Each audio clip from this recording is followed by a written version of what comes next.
A zombie virus transforms a healthy person into a monster in 14 days. The infected are captured and isolated. The city is divided by a wall, and 15,000 infected slowly lose their humanity behind barbed wire while their loved ones listen to their final words over the radio. In 2 weeks, you can forgive 20 years of betrayal or betray a dying husband. It turns out catastrophe doesn't make people better. It simply reveals who they always were. Some stories aren't about zombies. They're about what monsters we become when no one is watching. Welcome to our show.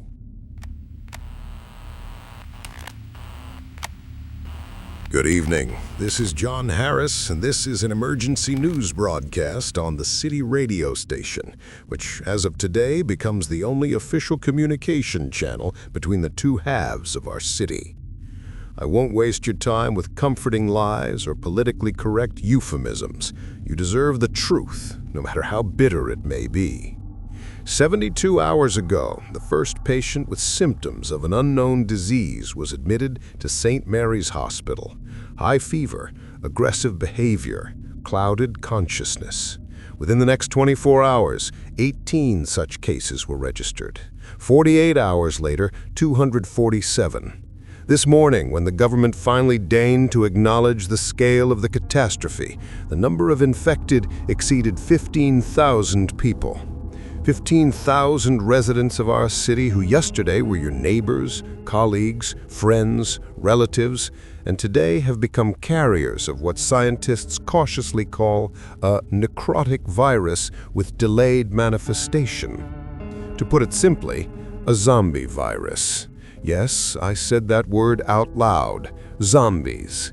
Those very creatures from horror movies that we watched with popcorn on Friday nights have stopped being the invention of Hollywood screenwriters. The difference is just one detail that makes reality even more terrifying than any fiction. The virus has an incubation period, 14 days, 2 weeks from the moment of infection to complete transformation. 14 days during which a person remains a person, retains consciousness, memory, the ability to speak, think, feel, and slowly, day by day, hour by hour, loses all of this, turning into something that no longer remembers its own name. An hour ago, the city mayor, together with the National Guard, announced the introduction of a state of emergency and the division of the city into 2 zones. The Western Zone, the former industrial district beyond the railroad tracks, has been declared a quarantine territory. All 15,000 infected, identified by rapid antibody testing, have been relocated there. The Eastern Zone, the residential quarters where we are now, will remain free territory, protected by a concrete wall 5 meters high, barbed wire, and 24 armed National Guard posts along the perimeter. Officially, this is called a temporary safety measure until a vaccine is developed. Unofficially, those who ended up on the other side of the wall have received a death sentence with a 14-day stay of execution.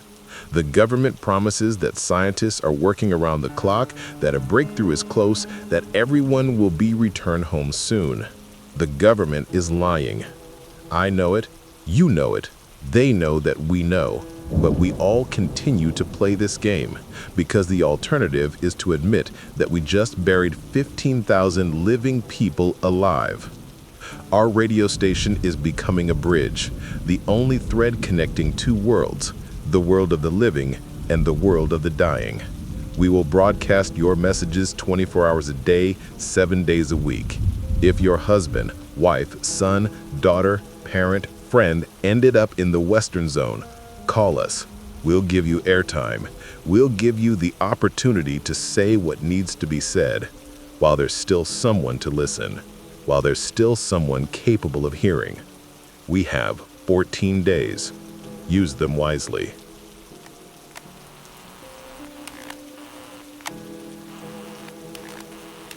My name is Sarah Mitchell. I'm 38 years old, and for the last 15 years, I've been hosting a morning radio show on this station. You know my voice. I'm that girl who every morning at 7 o'clock wishes you a good day, tells jokes about Mondays, and plays your favorite music by request.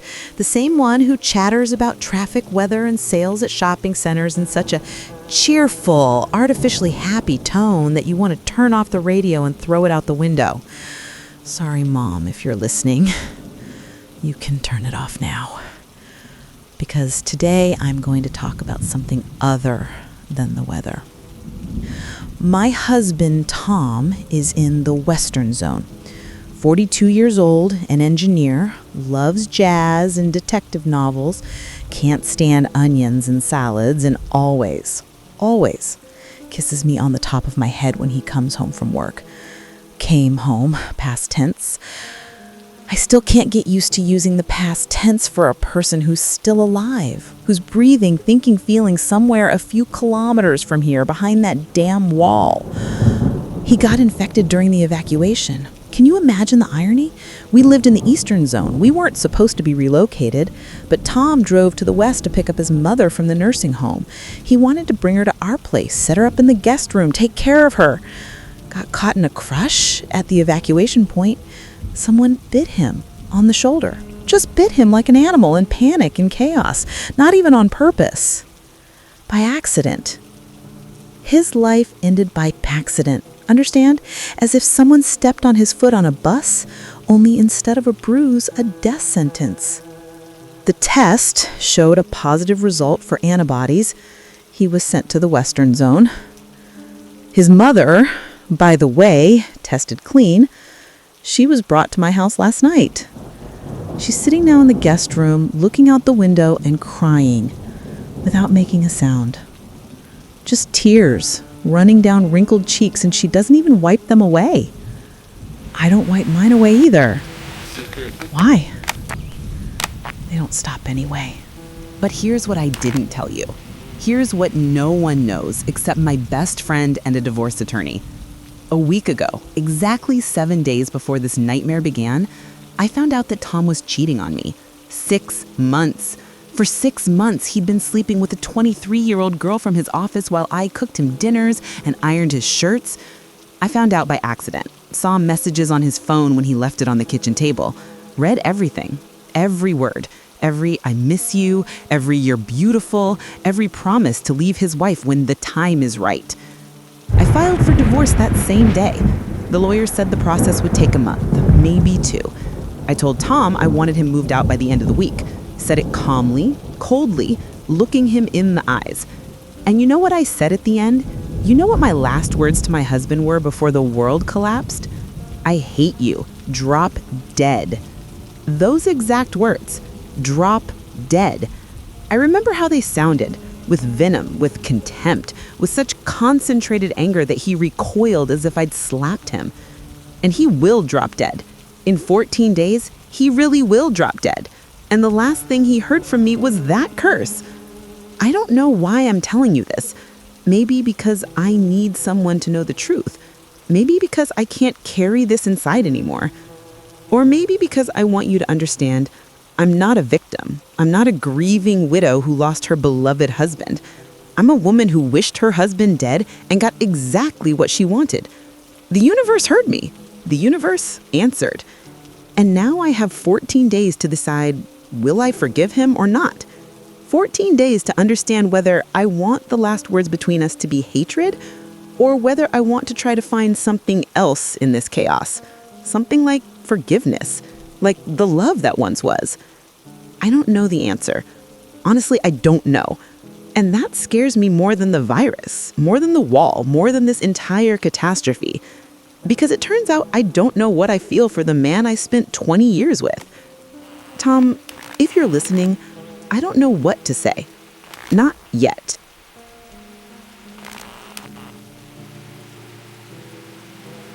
Sarah, I know you're listening.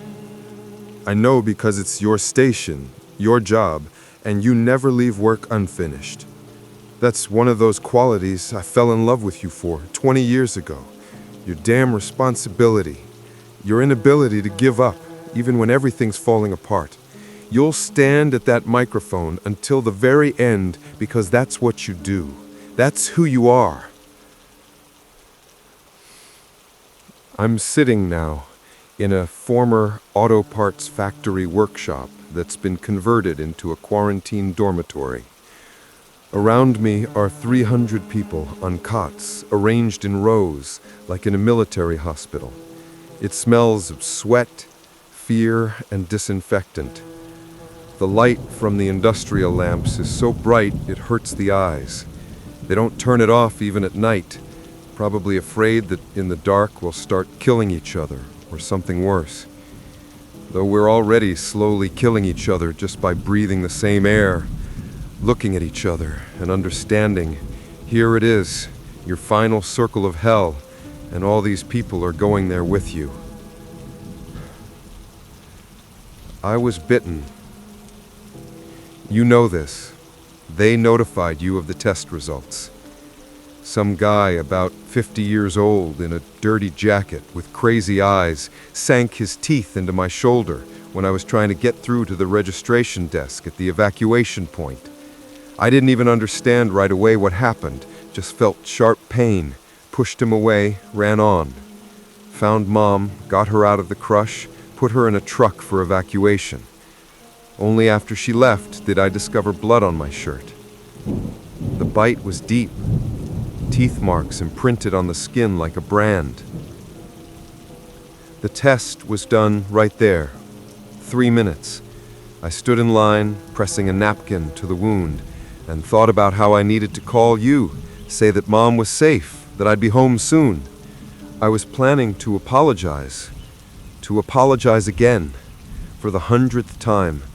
Wanted to explain how it even happened, how I slid to where I never thought I'd slide. The test showed a positive result. The military doctor looked at the device screen, then at me, and in his eyes I saw the verdict before he pronounced it out loud. Western Zone, he said. Just 2 words. Not even, I'm sorry, or we're very sorry. Just a statement of fact. Western Zone, as if announcing the bus number I needed to board. I want to explain to you about Catherine, about that girl you caught me messaging with. I know you don't want to hear this. I know you don't give a damn about the reasons. Cheating is cheating. Betrayal is betrayal. But I have 14 days left, Sarah, and I don't want to die without telling the truth, even if the truth doesn't fix anything, even if the truth only makes things worse. I turned 42 last year. Do you remember that birthday? You baked my favorite chocolate cake, invited friends. Everything was perfect. And I sat at the table feeling emptiness. Not from you, from myself. I looked at my reflection in the window, gray hair at the temples, wrinkles by the eyes, a belly that no longer goes away with any exercises, and understood I'm aging. I'm 42. Half my life is behind me. And what have I done? Work, home, work, home. No adventures, no crazy moments, no risks. Just a slow, safe, proper slide toward old age and death. Catherine appeared in the office a month after that. 23 years old, an intern, smart, cheerful, full of that energy I lost about 10 years ago. She laughed at my jokes. She looked at me as if I was interesting, as if I wasn't 42 but 25. And I gave in, because it gave me the illusion that time had turned back, that I was young again, that not everything was lost. 3 months, we met for 3 months. Hotels on the outskirts of town, lunches at cafes where no one knows us, secret messages at night. I lied to you every day. Said I was working late, that I'd gone on a business trip, that I was meeting with friends. And every time I came home, when you met me with dinner and a smile, I felt like the biggest bastard on earth. But I continued because I was weak, because I was selfish, because I wanted to escape from the fear of aging at least for a few hours. And then you found out. And you know what? I felt relief. I swear to you, Sarah, I felt damned relief. I didn't have to lie anymore, didn't have to pretend anymore. The house of cards collapsed, and there was a kind of honesty in that collapse. You said, "Drop dead." I remember those words. I remember your voice, cold as steel, hard as stone. You looked at me with such contempt, Sarah, that I wanted to fall through the earth. And now I will drop dead. In 14 days, I really will drop dead, and your curse will come true. The universe heard you. The universe answered. But before I die, I want you to know one thing. Catherine was a mistake. A stupid, selfish, pathetic attempt to escape reality. But you, Sarah, you weren't a mistake. 20 years with you are the only thing I did right in my life. You were my home, my support, my better half, and I destroyed it with my own hands. Forgive me. Please. Forgive not because I deserve forgiveness. I don't deserve it. Forgive because I don't want you to carry this hatred inside yourself when I'm gone. You're too good for that. You deserve better than spending the rest of your life angry at a dead idiot. We have 14 days. I don't know if I'll still be able to speak by the end. Doctors said speech goes on the 9th or 10th day. Maybe I'll have time to say everything that needs to be said. Or maybe not. But today, on the first day, I say, forgive me, Sarah. And I still love you, despite everything.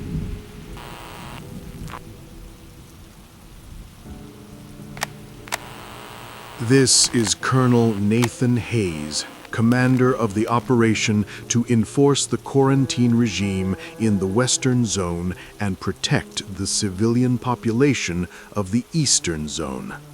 Sounds official, right? Sounds like I know what I'm doing, like there's some plan, some strategy, some rational explanation for the fact that we built a wall in the middle of the city and separated families like separating cattle before slaughter. But there's no plan. There's only improvisation, a desperate attempt to buy time while scientists look for a solution that probably doesn't exist. There's only me, 56 years old, 33 years of service, 21 medals for valor, and for the first time in my life, I don't know if I'm doing the right thing. My younger brother, Samuel, is in the Western Zone. 51 years old, a history teacher at a middle school, never married, lives alone in a small apartment where every shelf is crammed with books, and magnets from every country he's visited hang on the refrigerator. He traveled every summer, Europe, Asia, Africa, told me about places I'd never see because a military career doesn't leave time for tourism. He showed me photos, him in front of the Colosseum, him at the Great Wall of China, him in the African savannah with a giraffe behind him. Nathan, he told me during our last conversation before the quarantine, when you retire, let's go together. I'll show you the world, show you everything you missed while protecting the country. I promised, said, absolutely, brother. In 5 years, I retire and we'll take a grand trip. A month, 2, however long you want. He smiled. That smile of his, childlike, open, full of joy, which has always been his distinguishing feature.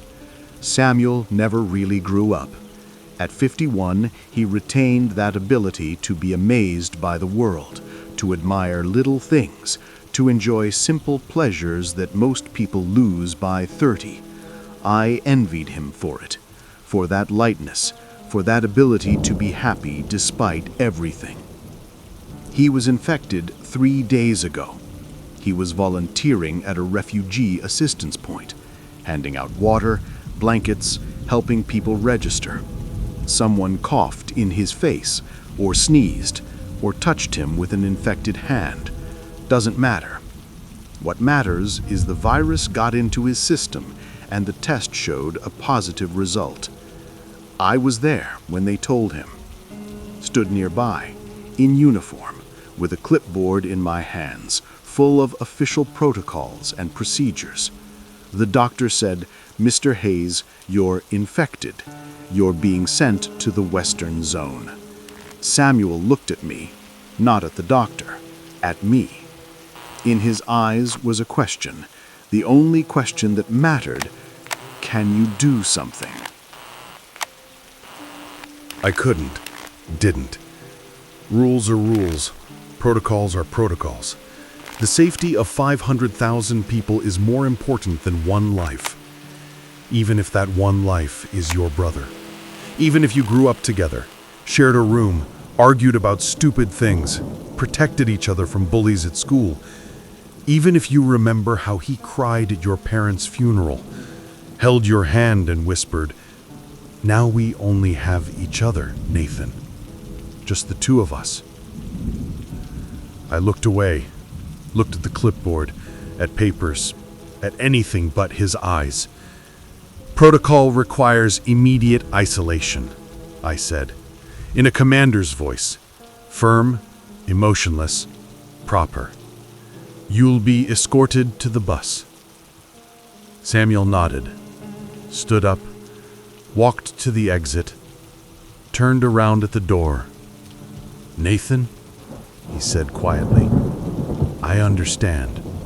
You're doing your job. You're protecting people. I'm not angry at you." I didn't answer. Couldn't. Because if I'd opened my mouth, if I'd said even one word, I would have broken. And commanders don't break. Commanders don't cry. Commanders do what needs to be done, even when it kills them inside. He left, got on the bus, drove away behind the wall, and I stayed here, with the clipboard, with the protocols, with responsibility for 500,000 lives, and with the understanding that I'd just signed my younger brother's death warrant. In my safe lies a document. Secret. Clearance level, command only. It's called Protocol Omega. A contingency plan in case the quarantine fails, if the transformation starts ahead of schedule, if there's a threat of a breach into the Eastern Zone. The plan is simple. Full cleansing of the Western Zone. Complete. Unconditional. 1,000 soldiers, automatic weapons, orders to shoot to kill. 15,000 people, men, women, children, the elderly. All of them, without discrimination. Because we can't take risks. Because 500,000 matter more than 15,000. Because it's the only way to guarantee safety. I signed this document yesterday, with my own hand. My signature. Protocol Omega, approved for execution, if necessary. Colonel N. Hayes. Samuel will be among those shot if we have to activate the protocol. My brother, the only family I have left after our parents' death, the man who taught me to play chess, who stood up for me in school when I was bullied for wearing glasses, who came across the country to see me when I was in the hospital after being wounded in Afghanistan, and sat by my bed for 2 weeks, reading books aloud while I recovered. I will kill him, if it comes to it. I'll give the order, and my brother will be killed, because it's my job, because I took an oath to protect citizens, because duty is more important than family. Is this right? I don't know. Honestly, I don't know. At night, I lie awake asking myself this question. In the morning, I wake up without an answer. But I continue. Carry out orders, sign documents, give instructions. Because if I stop, if I allow myself to doubt, 500,000 people will die.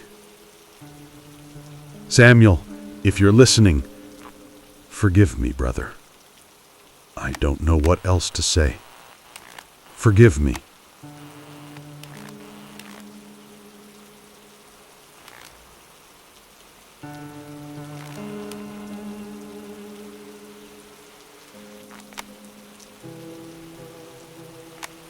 Good evening.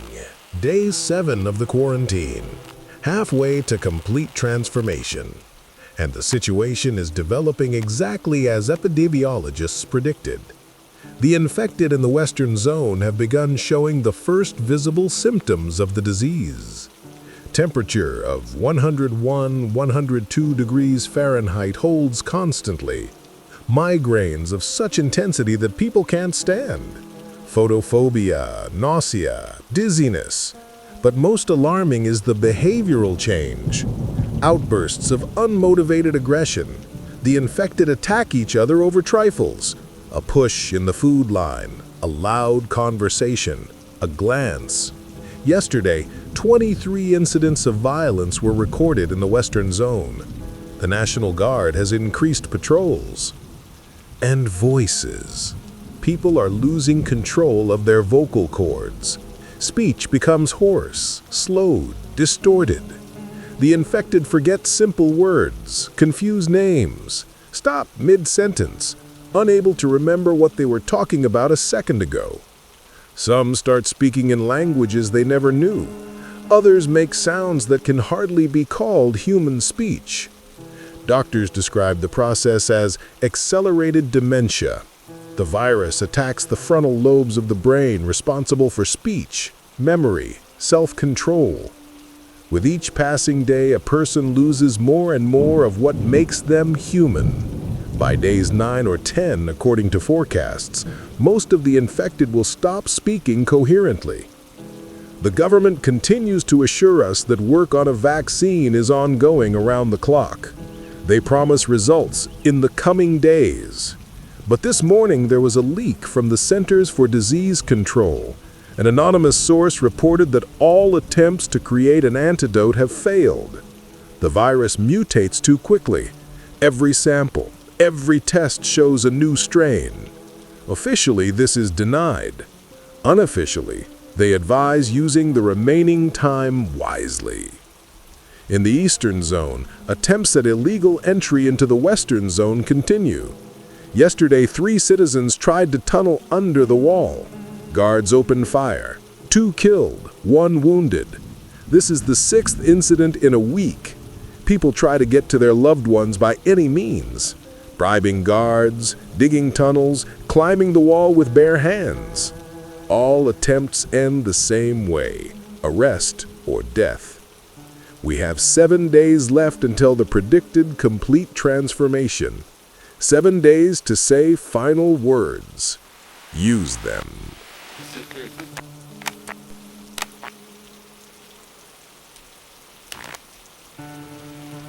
Samuel Hayes, 51, history teacher, brother of Colonel Nathan Hayes. Temperature 101.5. Holding for the third day. Head is splitting like someone is hammering nails into the skull from inside. Light cuts my eyes. Even the dim lighting of this workshop seems unbearably bright. Put on sunglasses that were in my jacket pocket. Now I look like an idiot wearing sunglasses indoors, but at least it doesn't hurt. My voice has changed. I hear it when I speak. Hoarse, rough, as if I have a cold. Though there's no cold, my throat hurts constantly, raw, scratchy. I drink water by the liter. Doesn't help. Doctors say it's the virus attacking the vocal cords. Another week, and I won't be able to speak at all. Only moans, growls, inarticulate sounds. Yesterday, I forgot the word spoon. Just picked up that thing to stir sugar in my tea and couldn't remember what it was called. Stood for a minute, looked at it, went through options in my head, fork, knife, cup, knew none of them fit. Never did remember. Just stirred the sugar and forgot about it. This morning, I forgot my mother's name. Tried to write a letter, started with dear, and stopped. Her name is... what? Margaret? No. Maria? Also no. Something with M. Definitely M. Ended up writing just Dear Mom, and broke down crying over the notepad like a child. My mother's name was Margaret. She died 5 years ago of cancer. I loved her more than anyone in the world. And today, I couldn't remember her name. What's next? Tomorrow, I'll forget my brother's name? Day after, my own? In a week, I won't remember who I am, where I'm from, why I'm alive? Just an empty shell stuffed with instincts and hunger? My brother, Nathan, commands this operation. He's on the other side of the wall, giving orders, ensuring safety, doing his duty. I understand him. I really understand. He's been military for 33 years. He was taught to perform his duty no matter the cost, to sacrifice the few for the many, one for thousands. But he's my brother. We grew up in the same room. I taught him to swim in the lake when he was 6. He protected me from bullies at school. We buried our parents together. We're all each other has left. And he left me here to die. Looked me in the eyes and said, "Protocol requires isolation." I wonder how far his duty will go. If they order the cleansing of this zone, shoot all of us to prevent a breach, will he carry out the order? Sign the paper that kills his younger brother? I think yes. I think Nathan is exactly the kind of person who would sacrifice family for work, who would choose the right over the human. I'm not angry at him. Just, I pity him. I pity that he never learned to live, only to serve. Temperature rose to 102.2. My hands are shaking, head splitting worse. 7 more days, maybe less. Maybe I won't make it to the end. Nathan, if you're listening, I'm not angry. Really. You're a good person. Just too good a soldier.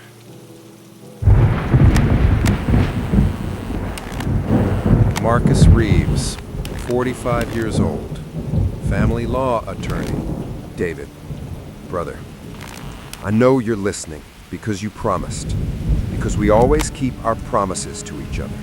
Since college, since that very day we met at the first philosophy of law lecture, and you lent me a pen. 25 years we've walked side by side. You were at my wedding. I was at your divorce. You know everything about me. Every stupidity, every fear, every victory, and every defeat. You're my brother, David. Not by blood, but by something more important. By choice. That's why you are the only person I can turn to with what I'm about to ask. I'm in the Western Zone, you're in the Eastern. I'll die in 14 days. You'll live. It's simple arithmetic, brother, and there's no point pretending everything will be okay. We're both lawyers. We know how to read the facts. And the facts say Marcus Reeves has received a death sentence with no right of appeal. 14 days to file a final statement, and that's it. Curtain. I have a wife, Elena. You know her almost as well as I do. We spent every weekend together, every holiday, for 20 years. You've seen her laugh, get angry, cry over sad movies, and make me dance in the kitchen to old songs on Saturdays. She's the most important person in my life, David. When I met her in that bookstore 20 years ago, when she accidentally dropped a stack of novels on me and started apologizing so sincerely that I fell in love right there among the scattered books, I understood that I'd found my home.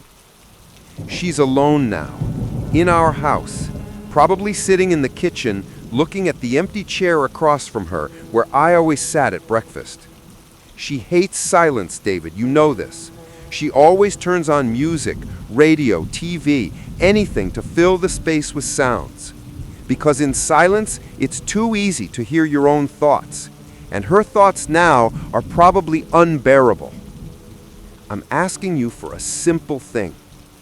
Be there for her. Visit her. Bring food. She forgets to eat when she's upset. Check if she needs help around the house. Talk to her. Listen to her. Be the friend you've always been for both of us. I know I'm asking a lot. You're in a tough situation yourself. Divorced 6 months ago, living alone in that damn studio where there's nothing but a mattress and boxes of stuff you never unpacked. You're barely holding it together yourself, brother. I see it in your eyes during our weekly lunches. That fatigue, that loneliness, you hide behind jokes and tight hugs. But I'm asking anyway, because you're the only one I can trust with the most precious thing I have. Because I know if anyone can keep Elena afloat when I'm gone, it's you. She'll refuse help. She's proud. She doesn't like being a burden. She'll say she can handle it herself, that you don't need to waste time on her. Don't listen to her. Come every day. Call, text, be persistent. Be there even when she pushes you out the door, especially when she pushes you out, because that's when she'll need help the most. I met her when I was 25. 20 years together. Half my life. Every memory that matters includes her. The first apartment we rented, a tiny studio with a leaking faucet and neighbors playing guitar at night. Our wedding, a small ceremony on the lake shore, only the closest people. That trip to Italy where we got lost in Venice and walked the same streets for 3 hours, laughing till we cried. That day when she lost the baby, we'd been trying for 5 years, and when it finally happened, we were so happy, and then at 3 months, everything ended. I held her all night while she cried. In the morning, she said, "We'll get through this. We have each other." And we did. She's strong, David. Stronger than she seems. Stronger than she thinks. But even the strongest people break when they're left alone. Don't let her be alone, please. Promise me this. Promise that you'll take care of her, that you'll protect her from loneliness, from despair, from all this horror happening around us. Promise that she won't be alone. Say you promise, brother. I need to hear it. I need to know that when I'm gone, she'll be safe, that she'll have someone to lean on. I'm not afraid of death, David. Honestly, I'm not. I'm afraid of leaving her alone. Afraid she won't make it. Afraid that one day she'll wake up in an empty house and think it's easier not to wake up at all. Don't let that happen. Please. You're all I have. You're the only one I can entrust this to. Promise me, brother.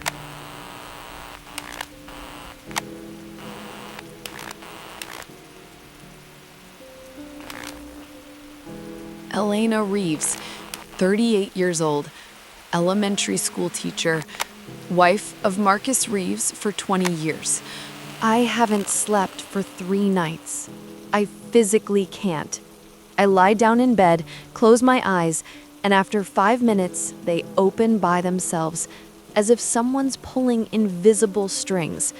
My body refuses to shut down because my brain won't stop thinking, spinning the same thoughts like a stuck record. Marcus is in the Western Zone. My husband, of 20 years, is dying in an industrial workshop among 300 strangers, and I'm sitting at home, in our bedroom, not knowing what to do with all this time that's suddenly freed up, what to do with the silence that presses on my ears, what to do with the empty half of the bed where his wrinkled pillow still lies. David comes every day. He's Marcus's friend, our mutual friend for 20 years. He brings groceries I forget to eat, he noticed. He cooks dinners, washes dishes, checks if anything needs fixing around the house. Yesterday, he fixed the leaking faucet in the bathroom. Marcus was going to do it a month ago, kept putting it off. Now David is doing what my husband should have done. 2 nights ago, David stayed overnight, said it was late, that he didn't want to leave me alone, that he'd sleep on the couch. I agreed, because I'm truly afraid of being alone, afraid of the silence, afraid of my own thoughts, which become unbearable when there's no one to say them out loud to. We sat in the kitchen until 2 a.m, drank wine, talked about anything as long as it wasn't about Marcus, wasn't about the quarantine, wasn't about death. David talked about work, about a new project, about colleagues. I listened to his voice, calm, reliable, alive, and felt something relax inside. For the first time in a week, I didn't feel on the verge of panic. When I went up to bed, David hugged me. Just hugged me, without words, for a long time. And I allowed myself to press against him, to bury my face in his shoulder, to feel the warmth of another human being. I've been so cold this week, so tired of being strong. We stood like that for a minute, maybe 2. Then I lifted my head, looked at him, and something changed in the air between us. Something dangerous, something that shouldn't have been there. I pulled away, said good night, went to the bedroom, locked the door, sat on the bed and cried until morning, not understanding exactly what I was crying about. That Marcus is dying, or that I felt something looking at his best friend. This morning, David left early, without breakfast. Said he had urgent business. We both knew it was a lie. We both knew what happened yesterday, and both pretended not to notice. But I noticed. I saw how he looked at me. I felt how my heart beat when we stood embracing. I know what it means, and it scares me more than everything else. Marcus entrusted me to David, asked him to take care of me, and what am I doing? Feeling attraction to his best friend while he's slowly dying a few kilometers away? What kind of person am I? What's wrong with me? My husband is dying, and I'm thinking about another man's touch, about his voice, about how good it feels not to be alone. I'm a monster. I'm a selfish, weak monster. But David will come tonight.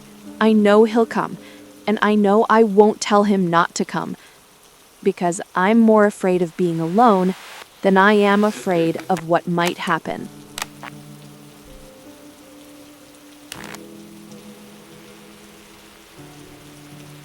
I didn't want to fall in love with my best friend's wife. I swear, I didn't want to. This wasn't a plan, wasn't a conscious decision. It just happened. Slowly, imperceptibly, over 20 years. When Marcus brought Elena to our first double date, I was with my then girlfriend Carol. I thought, nice girl, perfect for him. Nothing more. Just a statement of fact. They got married a year later. I was the best man. Made a toast to their happiness. Was sincere. And then 10 years passed, and Carol left me for another man. I got married again to Michelle. We divorced after 5 years. I was left alone in a rental studio where I didn't even unpack boxes of belongings because I saw no point in settling into a place that doesn't feel like home. Marcus and Elena invited me to every dinner, every holiday. "Come on, don't sit alone," Marcus would say.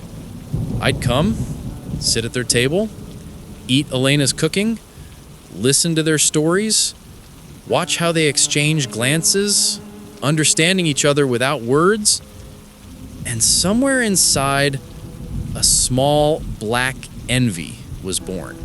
Not malicious, just wistful. I wanted what they had, that ease, that closeness, that home filled with meaning. And somewhere in that desire, somewhere in the back of my consciousness, a thought appeared. It would be nice to have a wife like Elena. Not Elena, like her. That's an important distinction, understand? I wasn't thinking about her specifically, just idealizing the image. And then the quarantine happened. Marcus asked me to take care of her, and I came. On the first day, I just brought groceries. She opened the door with eyes swollen from tears, in home clothes, and looked so defenseless that I wanted to hug her and say everything would be okay. I didn't hug her, just handed over the bags and left. But the next day I came again, and the day after. Started cooking dinners, fixing things in the house, just sitting nearby when she needed silent presence. She thanked me in such a sincere voice, looked with such lost eyes, and something broke in me every time. 2 nights ago, I stayed overnight. She asked, was afraid to sleep alone. We drank wine in the kitchen, talked about nonsense. I looked at her in the soft lamplight and thought, how could Marcus not appreciate this? How can you have such a woman and want someone else? When she went to bed, I hugged her, just like that, as a friend, to support her. But she pressed against me, and I felt her warmth, her breathing, her fragility, and understood that these were no longer friendly feelings. This was something else, something that shouldn't be there. She pulled away first, went to the bedroom, locked the door. I lay on the couch and didn't sleep until morning, cursing myself for these thoughts, for this attraction, for this damn weakness. Marcus is my brother. 25 years of friendship. He entrusted me with the most precious thing he has, and I'm thinking about his wife. Want his wife. What kind of person am I? But I'll come again today because I promised Marcus, because Elena shouldn't be alone, and because I want to see her, want to be near, want to feel needed by someone. This isn't an excuse, it's a confession.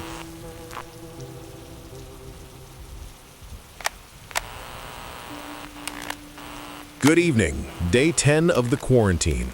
This is John Harris, and I'm sorry that today's news will be what it is. The transformation is accelerating. What we observed the last 3 days, fever, headaches, aggression, was only the beginning.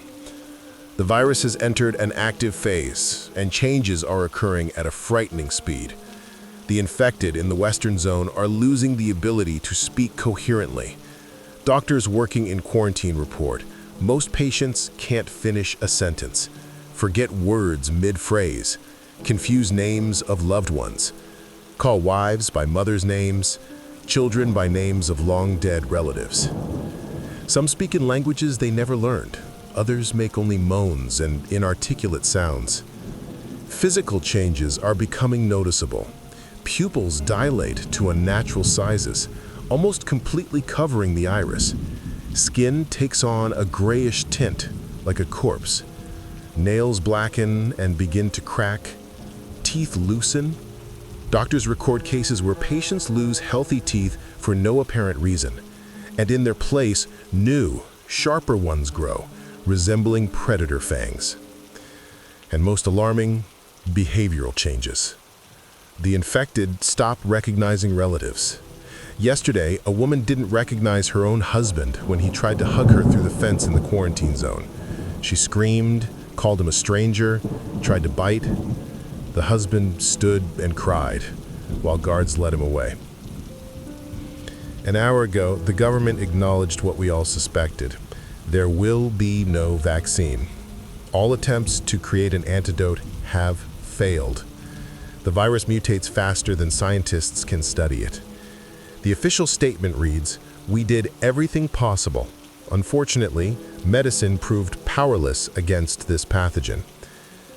In secret documents that leaked to the press this morning, a certain Protocol Omega is mentioned, an emergency response plan in case of a threat of infected breaking through into the eastern zone. The plan involves complete cleansing of the Western Territory, using lethal weapons. 15,000 people. All of them.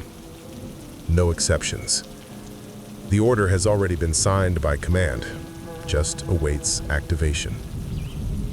We have 4 days until complete transformation. 4 days until the moment when people stop being people for good. 4 days to say goodbye. Use every hour.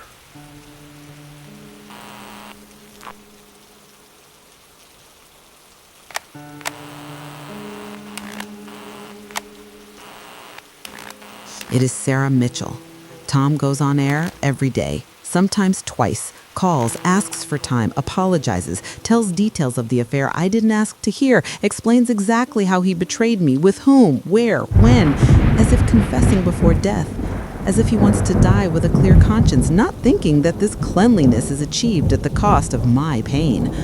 Yesterday, he spent 20 minutes talking about the first time with that girl, how they stayed late at the office, how they drank wine, how one thing led to another.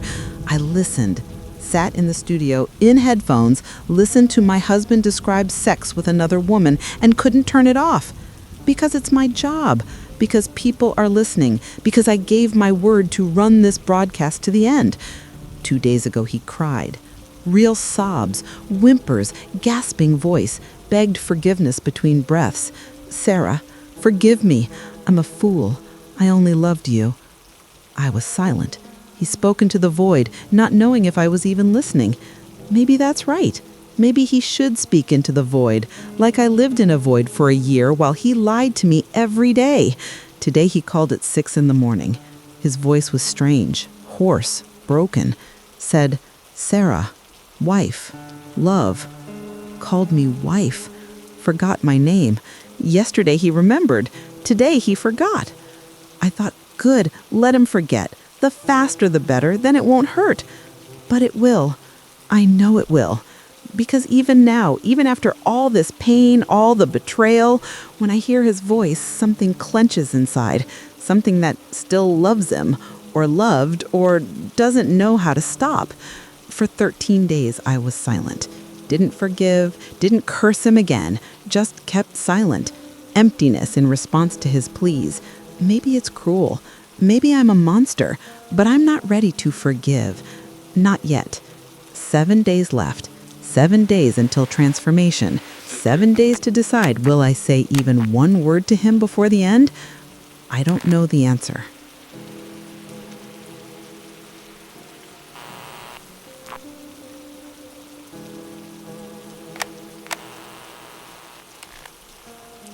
My name is Tom Mitchell. I'm 42 years old. I was an engineer. No, not was. Am.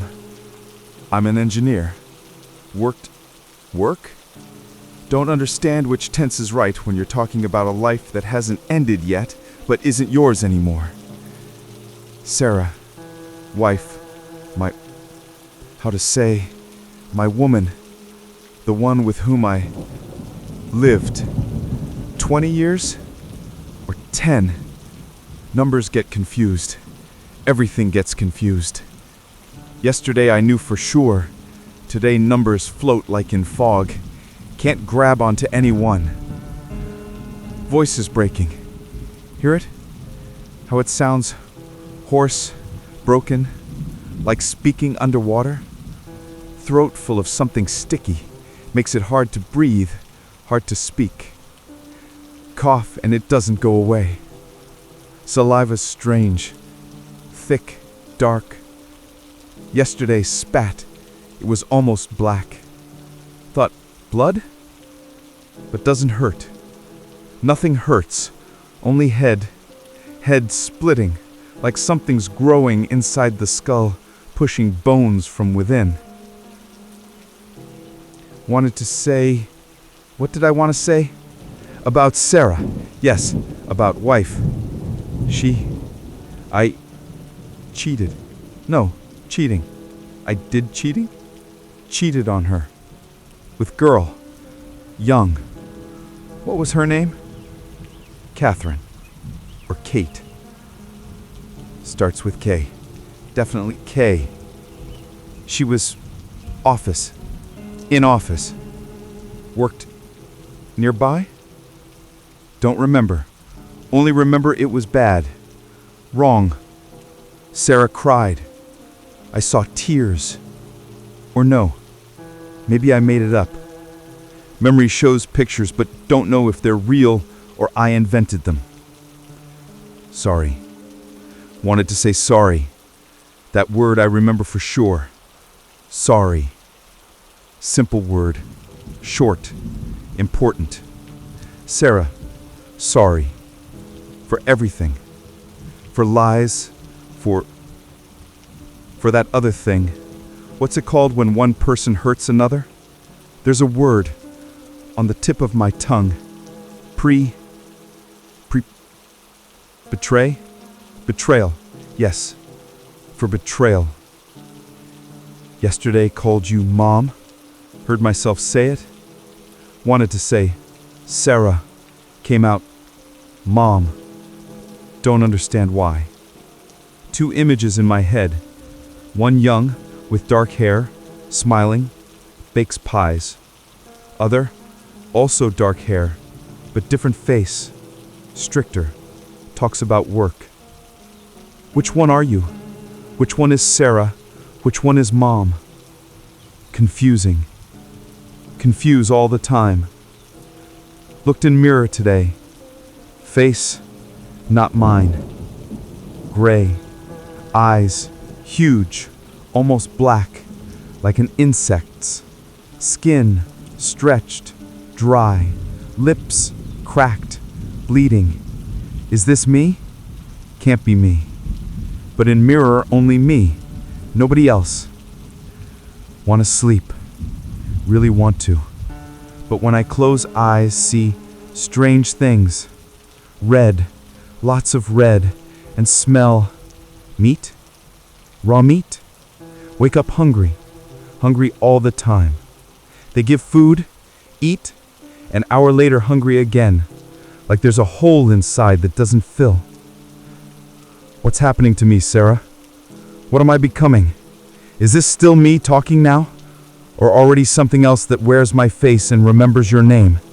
Still remember. For now. Sarah. Wife. Love. Hold these 3 words tight. Won't let go. Even when everything else leaves, these 3 will stay. Sarah. Wife. Love. If you don't hear my voice again, no. Last thing I remembered, you. Last word that stayed in my head, your name. Sorry that I didn't protect us.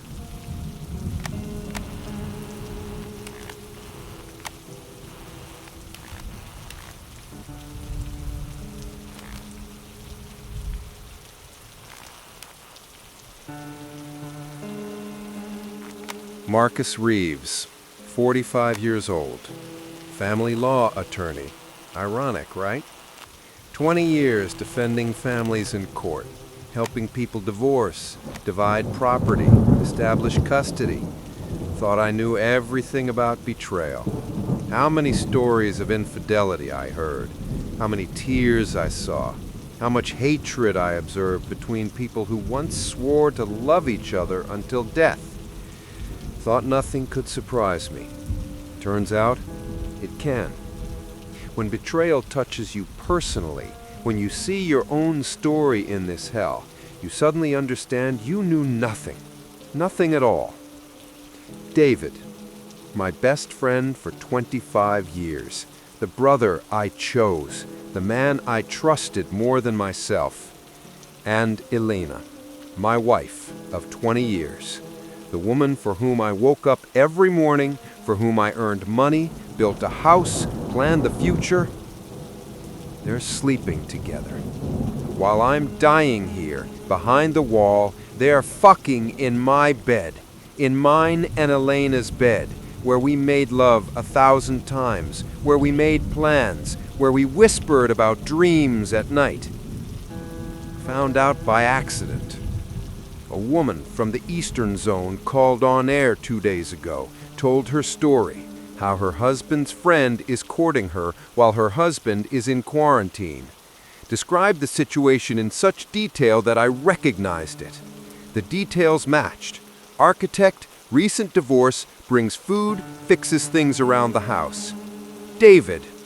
It was David. And the woman? My Elena. I didn't believe it at first. Thought coincidence. Lots of divorced architects. Lots of lonely wives. But then I called a friend who lives in our neighborhood. Asked him to check. He drove by in the evening. Saw David's car at my house. At 10 p.m. The car was there until morning.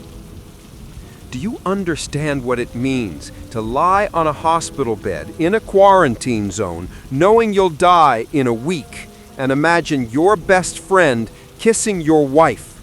How they undress, touch each other, whisper something intimate. Maybe they even talk about you. Poor Marcus, Elena sighs. Yes, poor, David agrees, unbuttoning her blouse. I'm still alive, you bastards. I breathe, think, feel. My heart still beats. Blood flows through my veins. I'm not a corpse you can mourn and forget. I'm here, a few kilometers away, hearing every word you say on air, every lie. Elena went on air yesterday, said some nonsense about loneliness, about fear, about how hard it is for her. Didn't say a word about David. Was silent, as if he doesn't exist, as if she's not sleeping with my best friend every night. Lied to the whole city, lied to me. And David? David hasn't been on air at all after that first time. Silent. Hides behind silence, behind his help and care. Pretends to be the noble friend supporting the widow. Widow, for fuck's sake. I'm not dead yet. 25 years of friendship. I introduced him to Elena at our wedding. I introduced him to all my friends, helped him find work when he was fired. I was there during his divorce, listened to him cry on the phone at night, comforted him, said he'd find someone better. And so he did. My wife. What a beautiful story, right?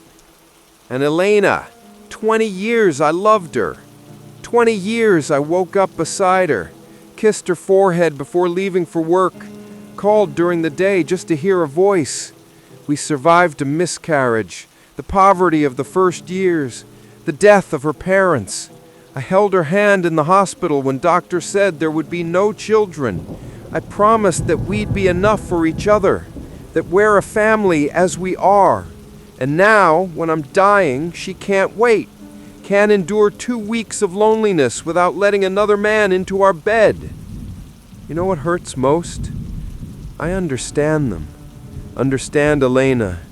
She's alone, scared, needs warmth, Understand David. He's been lonely for years. Wants love, finds it in an accessible place. I understand each of their decisions, each step that led to this. But understanding doesn't make the pain less. On the contrary, makes it unbearable, because I can't even hate them for real. Can only lie here, count days until death, and imagine them together.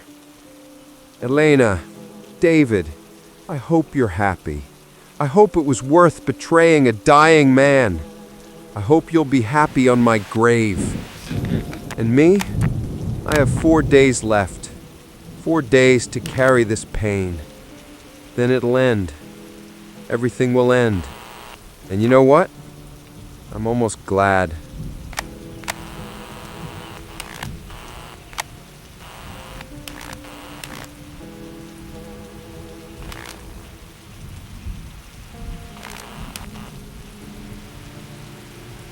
Elena Reeves, 38 years old, elementary school teacher, wife of Marcus Reeves for 20 years. Or ex-wife? I don't know which status is right when your husband is still alive but has already cursed you on the radio before the whole city. He knows. Marcus knows about me and David.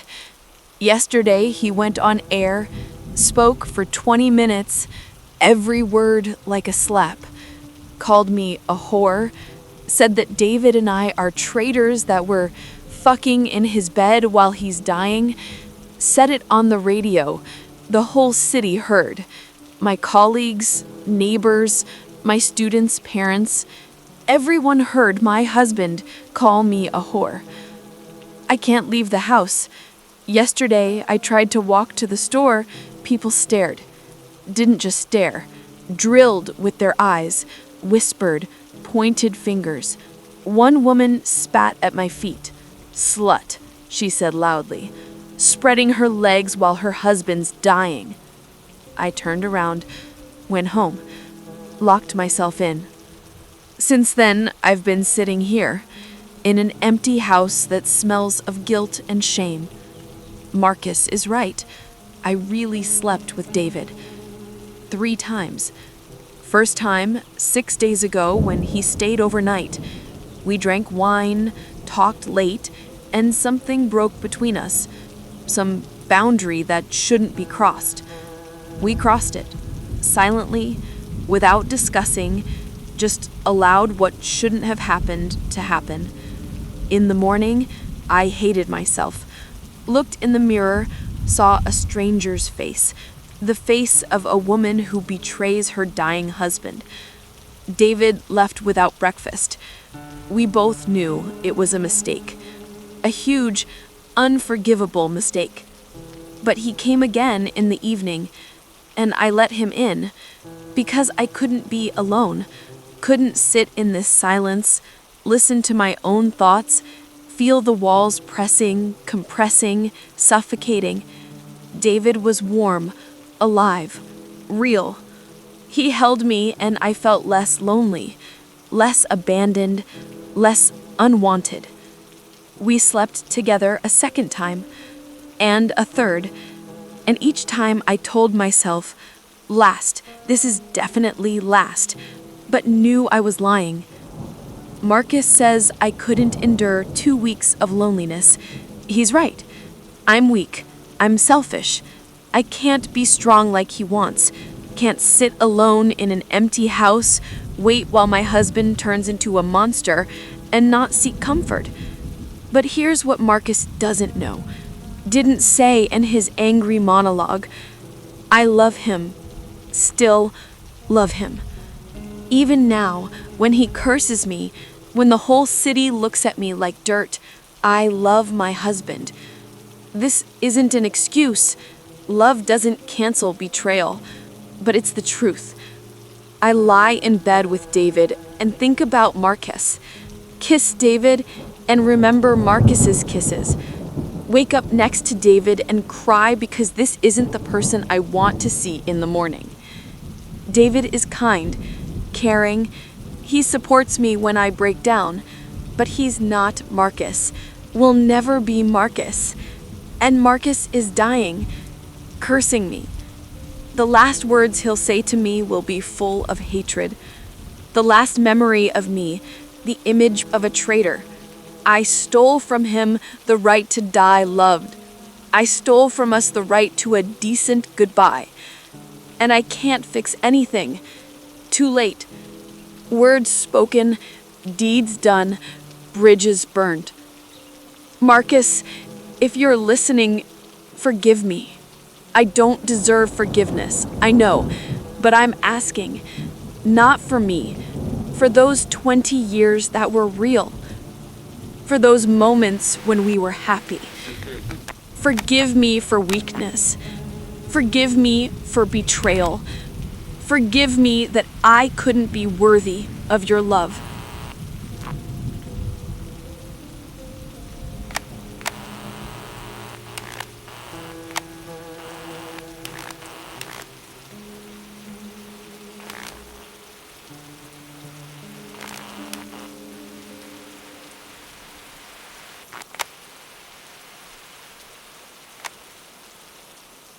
Samuel Hayes, 51, history teacher, brother of Colonel Nathan Hayes.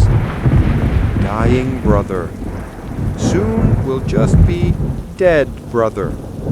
Another paragraph in family history that Nathan can tell at wakes. Yes, I had a brother, died during the epidemic. Tragedy. Temperature 104. Head splitting so badly, I want to smash it against the wall just to stop this pain. Vision blurry, everything like in fog, smeared. Voice almost gone. Speak in whisper, with effort. Each word comes with pain. But while I can still speak, I'll tell the truth about Protocol Omega, about the document I saw yesterday. A nurse accidentally left a folder on the table. I read it while she was turned away. Protocol Omega, Emergency Cleansing Plan for Western Zone in case of mass breach threat. Dry bureaucratic language describing the killing of 15,000 people. Application of lethal weapons until complete elimination of threat. No exceptions by age, sex, or health status. Priority, safety of Eastern Zone. Under the document, a signature. Sweeping, confident, painfully familiar. Colonel N. Hayes, approved. My brother. Nathan signed my death warrant. Put his autograph under the plan to shoot me along with thousands of other people. I'm not surprised. Really, not surprised. I've known Nathan for 30 years. Know what kind of person he is. Know his code of honor, his understanding of duty, his ability to sacrifice the personal for the common good. When we were 20, we fought over a girl. Nathan was dating her first. I fell in love later. She chose me. Nathan didn't talk to me for a year. A whole year. And then he came, hugged me, and said, "You're my brother. That's more important." I thought then, that's who Nathan is. Fair, principled, loving. Now I understand he's not loving, he's correct. These are different things. Love implies irrationality, readiness to break rules for a loved one. But Nathan will always choose rules, always choose duty, always sacrifice one for the many. 500,000 lives versus 15,000. The math is simple, the right choice is obvious. Nathan made it without hesitation. Signed the document sentencing me to death. Then probably went home, drank whiskey, looked out the window, and told himself I did the right thing, and fell asleep because his conscience is clear, because duty is fulfilled. And I'm here, behind the wall, dying. And I know in a few days, maybe a week, soldiers will burst into this zone, line us up in rows, command fire, and I'll die from a bullet with my brother's name on my lips. Is this fair, Nathan? Is this worthy? Is this that very honor you talked about all your life? You're a coward. I finally understood this. You hide behind words like duty, responsibility, oath, but the truth is simpler. You're afraid. Afraid to lose your position if you refuse to carry out the order. Afraid people will judge you if you put family above work. Afraid to be human instead of a soldier. I'm not like that.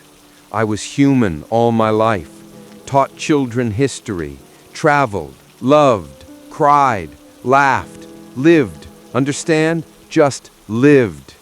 And you served all your life. Served the country, the army, duty, but didn't live. Never lived. And you know what's saddest? I pity you, brother. Pity because you'll survive this catastrophe. You'll survive, continue serving, receive awards for valor in crisis conditions, but every night until the end of your life, you'll wake up remembering that you killed your brother. And nothing, no awards, no gratitude, no righteousness of the decision will rid you of that memory. I'll die in a few days, from the virus or from your bullet. Doesn't matter. But you, Nathan, will die every day, slowly, painfully, in your own head. This is my revenge. I forgive you, and that's the worst thing I can do. Because forgiveness means I see through you, understand your choice, and still love you. But you'll never forgive yourself. Goodbye, brother. See you in hell. I'll arrive first. Prepare a place.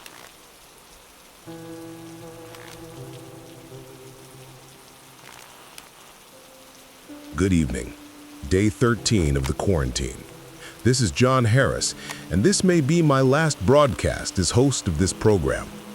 Tomorrow at 6 a.m., I'm leaving the studio by order of military command. The station is transitioning under Army control. Further broadcasts will be official communications only. Voices from the Western Zone will no longer go on air. Too dangerous, they say. Too demoralizing for the population. So today is the last chance to tell the truth. The last hours when we can call things by their names. Transformation is complete. In the Western Zone, there are no longer people in the usual sense of the word. There are creatures that once were your husbands, wives, children, parents. They retain external resemblance to who they were. Same faces, same clothes, same bodies. But inside, nothing remains. Speech is completely gone. Only growls, moans, inarticulate sounds. The ability to recognize loved ones has disappeared. Yesterday, a woman tried to approach the fence, call out to her transformed husband. He looked at her with empty black eyes and rushed at the barrier with such fury that guards opened fire. She stood and watched as bullets entered the body of the man she loved for 30 years, then fell to her knees and didn't get up for 2 hours. Aggression has reached critical levels. The transformed attack each other. Guards try to storm the wall with bare hands. Some climb on top of each other, forming living pyramids, trying to climb over the barrier. Military shoot them by the dozens. Bodies are stacked in industrial freezers. No time to bury, not enough land. An hour ago, the president officially approved activation of Protocol Omega. The Western Zone cleansing plan will be executed tomorrow at dawn, 6 a.m. 1,000 National Guard soldiers will enter the zone with orders to shoot to kill. 15,000 creatures that were once citizens of this country will be eliminated in a few hours. Officially, it's called an emergency sanitary operation. Unofficially, mass murder. I know many of you have been waiting for this moment, want the nightmare to end, want the monsters to disappear, to be able to return to normal life, forget these 2 weeks like a bad dream. But remember, each creature that will be killed tomorrow wears someone's face, someone's name, someone's memory in your heart.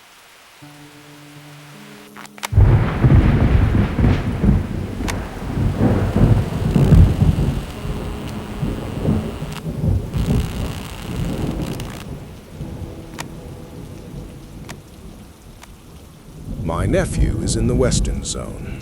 23 years old, a student, dreamed of becoming a doctor. Got infected helping at an evacuation point. Tomorrow, he'll be shot along with the rest. I'll know the exact time. I'll look at my watch and think, right now he's gone. They tell us the transformed have no consciousness left, that they don't feel pain, fear, don't understand what's happening, that this is an act of mercy to rid them of existence in such a state. Maybe it's true. Really want to believe it's true. But I've seen video recordings from the Western Zone.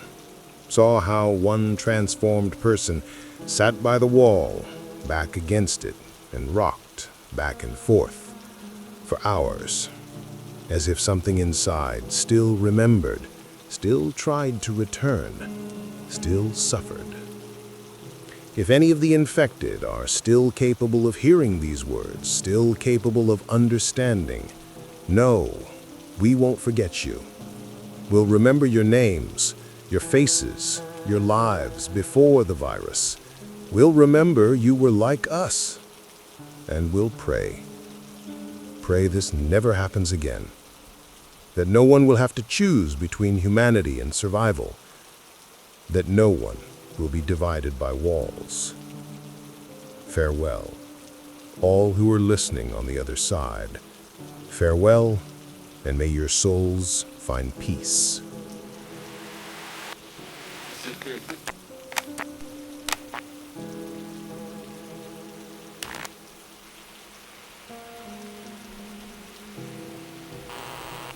Marcus Reeves, if I'm remembering that name correctly. Sometimes I forget. Head foggy. Thoughts slip away like fish in muddy water. Catch one, it slips out. Try to remember what I wanted to say, already forgot. But one thought holds tight. The last clear thought in this falling apart mind. Elena, wife, and David, friend. They're together. I was angry, cursed, called them traitors. Now I understand. I was wrong. They're not traitors. Life is the traitor. Virus is the traitor. This damn wall that divided people into living and dead, that's the traitor.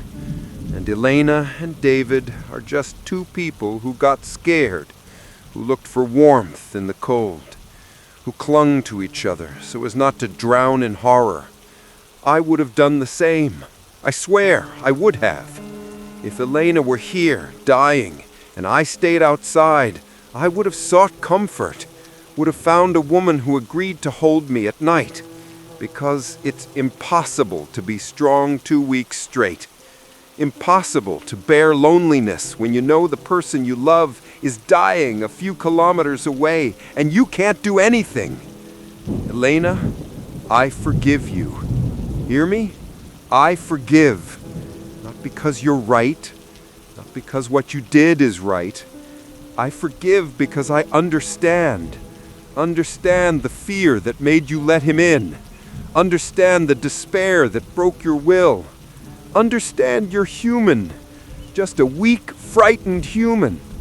Like all of us. You were a good wife for 20 years. 20 years of faithfulness, care, love. 2 weeks of weakness don't erase them. Can't erase them. I choose to remember those 20 years, not these 2 weeks. Remember our wedding? Small ceremony by the lake. You in a simple white dress, me in a rented suit. Priest, 6 guests, a bouquet of wildflowers. You cried when I said my vows. I cried too.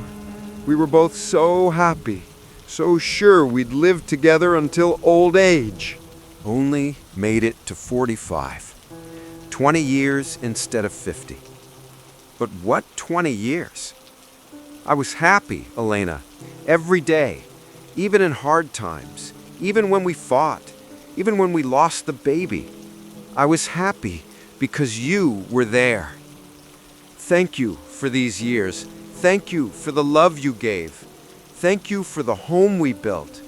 Thank you for choosing me then, in that bookstore, when you dropped a stack of books on me and laughed so infectiously that I fell in love instantly.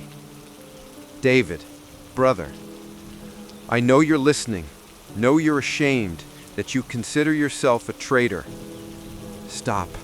You didn't betray me. You supported my wife when I couldn't. You gave her warmth when I couldn't embrace her. You saved her from loneliness that would have killed her faster than any virus. I'm grateful to you for this. Seriously. Grateful that my Alina wasn't left alone, that she had someone holding her hand during these terrible days, that she didn't break completely. Take care of her, David. After my death, take care of her. She'll blame herself. Don't let her. She'll think she doesn't deserve happiness. Prove otherwise. She'll be afraid to love again. Be patient. Give her time. Give her space. But don't let go completely. You're both dear to me. You both deserve happiness. And if that happiness is together, I bless you. From behind the wall, from beyond the edge of death, from the place where I'm going soon, I bless you. Build a life on the ruins of this nightmare. Love each other without guilt. Be happy. That's the best thing you can do for my memory. Elena, I love you. Always loved. Will die loving. This won't change. Love doesn't die even when the body dies. David, you're the best friend I could have had. Thank you for 25 years, for every laugh, every advice, every support. You were my brother, still are. Farewell, my dears. Live, just live, for both of us, for me and for yourselves. I'm leaving with peace in my heart. That's a rare gift in our time. Thank you for giving it to me.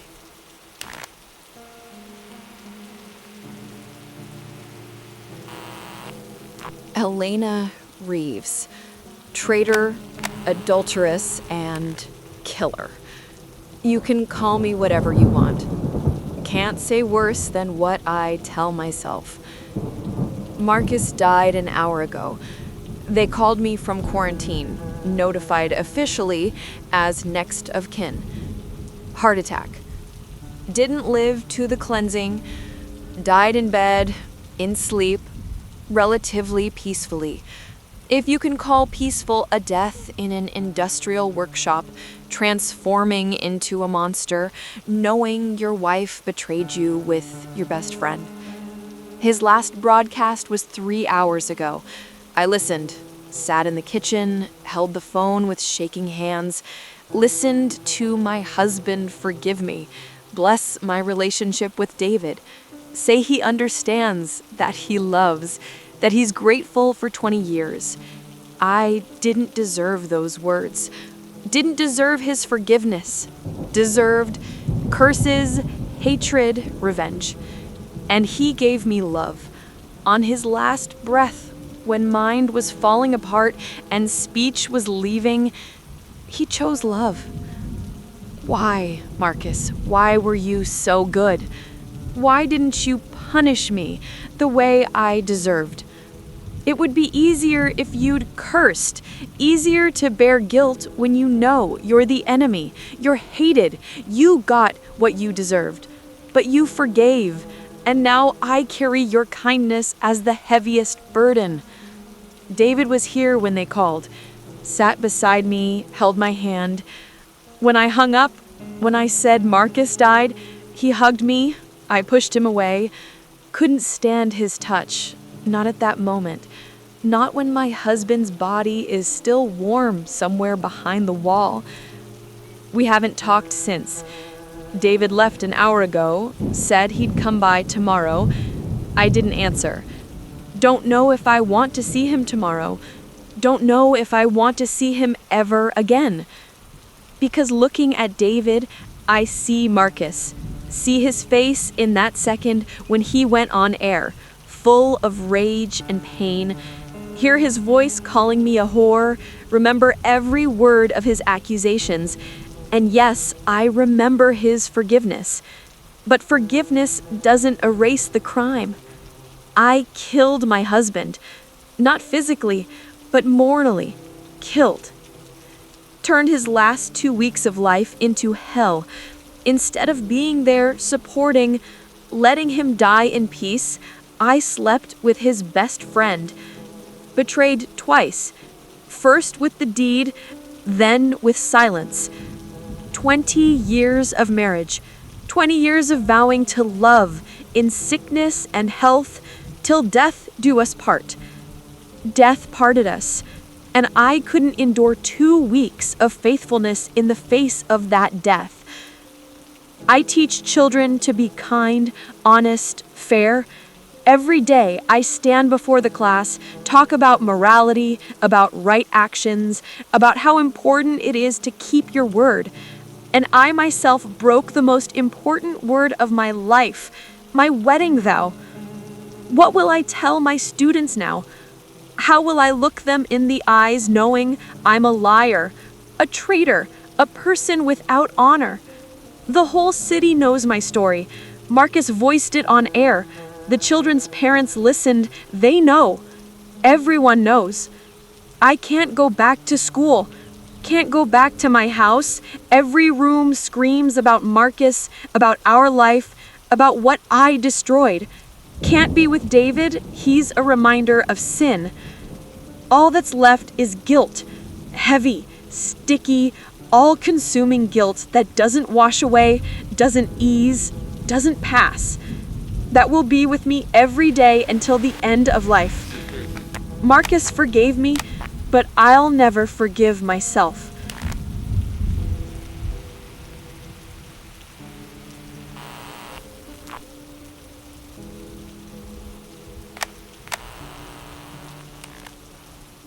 David Chen, 44 years old, architect, traitor, killer of best friend, destroyer of family, coward who hid lust behind mask of care. Marcus died an hour ago. Elena called me, voice flat, dead, like a robot's. Marcus died, heart attack, an hour ago. Hung up without waiting for response. I stood with phone in hand and understood. I killed him. Not the virus, me. With my own hands, my betrayal, my weakness killed a man I called brother for 25 years. His last broadcast aired 3 hours ago. I listened, stood in the kitchen of my pathetic rental studio, gripping the counter so I wouldn't fall, and listened to Marcus forgive me, bless me, say I'm not a traitor, that I supported Elena when he couldn't, that he's grateful to me. Grateful, understand. The man I betrayed in the worst possible way thanks me for that sin. I didn't want his blessing. Wanted curses, wanted hatred, wanted him to scream at me, call me scum, promise to find and kill me if he could. Would have been fair, would have been honest. But Marcus chose something else, chose magnanimity, where I deserved only contempt. And this tears me apart inside harder than any curses. Because I know the truth, know what was going on in my head these 2 weeks. This wasn't noble support. This wasn't selfless comfort. This was lust, disguised as kindness. I wanted Elena for 20 years, from the very moment Marcus brought her to that first double date, when she laughed at his jokes, when they held hands so naturally, so rightly.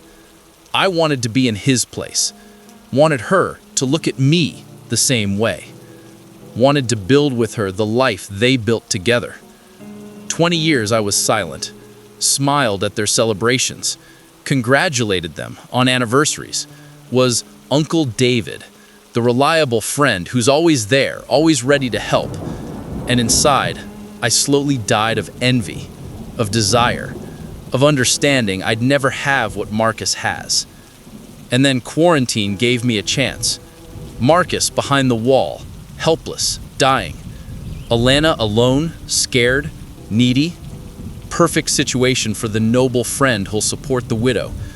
Only I wasn't noble. I was a vulture, circling over carrion, waiting for the moment to strike. First night, I justified myself.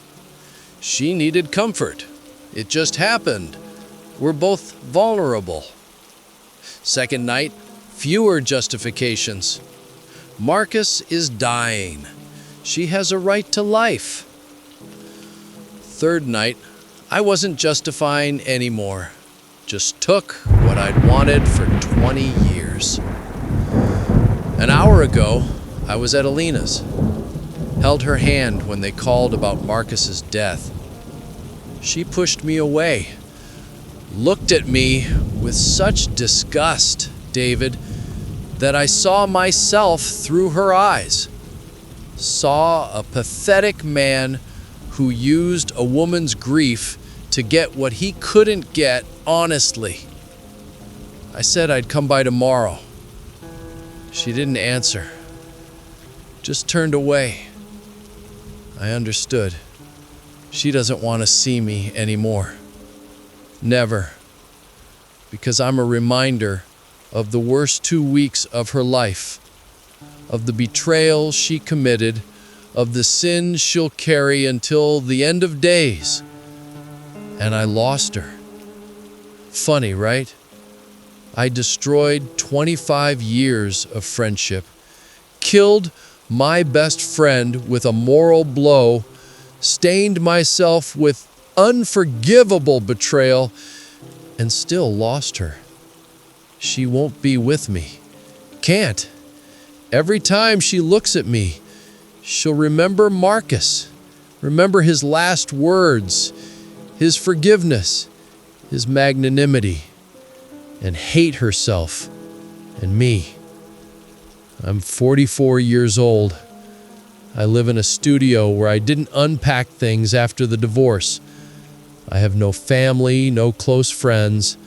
Marcus was the only one. Now he's gone too. All that's left is memory of betrayal, of how I used someone else's grief for my own pleasure, of how I destroyed everything that mattered. Marcus forgave me. Elena pushed me away. But worst of all is I can't forgive myself. Every morning I'll wake up remembering I killed my brother. Every evening I'll fall asleep knowing I don't deserve forgiveness. This is my punishment, to live with this knowledge until the end of days, to carry this guilt like a cross and never to be rid of it. Marcus, brother, forgive me. I don't deserve forgiveness, but I'm asking anyway, because I can't live with this.